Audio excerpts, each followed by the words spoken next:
Rema hari ini 1 Korintus 16 ayat 14. Lakukanlah segala pekerjaanmu dalam kasih.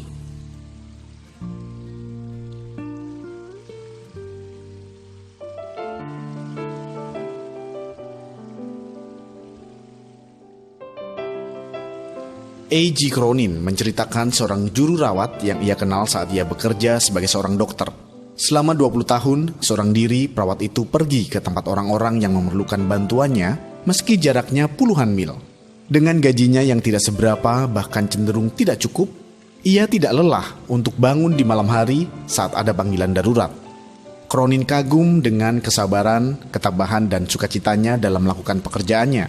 Suatu hari, Cronin bertanya kepadanya, "Suster, mengapa Anda tidak meminta bayaran lebih dari mereka? Tuhan tahu Anda layak untuk itu." Ia menjawab, "Jika Tuhan tahu dan menganggap saya layak, itulah yang terpenting bagi saya." Cronin pun mengerti bahwa suster tersebut bekerja untuk Tuhan. Ia melakukan segala kebaikannya kepada orang lain karena ia mengasihi Tuhan. Seperti halnya ayat Rema hari ini yang mengingatkan kita untuk melakukan segala pekerjaan kita dalam kasih.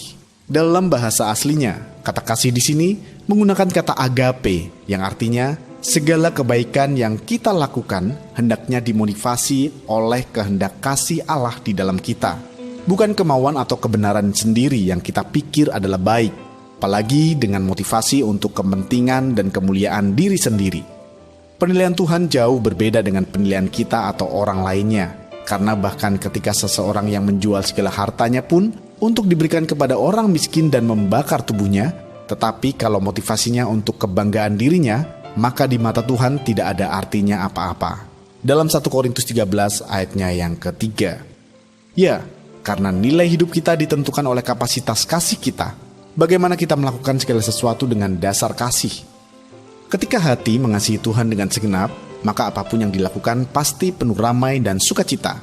Baik itu tentang waktu, tenaga, harta, kepintaran, jabatan, pekerjaan, kemampuan, pelayanan, dan menjadi berkat bagi orang lain. Sehingga berkat kasih Allah bisa terus mengalir deras dalam diri kita. Seberapa besar kapasitas kasih kita selama ini? Menurut Anda, mengapa nilai hidup Anda ditentukan dari kapasitas kasih kita? Bagaimana cara Anda agar Anda memiliki kapasitas kasih seperti kerinduan Tuhan dalam diri kita?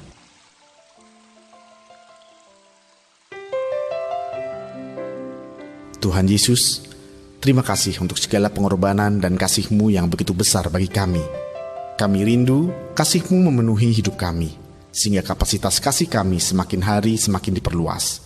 Biar melalui hidup kami, kasih-Mu senantiasa terpancar. Di dalam nama Tuhan Yesus, kami berdoa. Amin. Nilai hidup kita ditentukan oleh kapasitas kasih kita.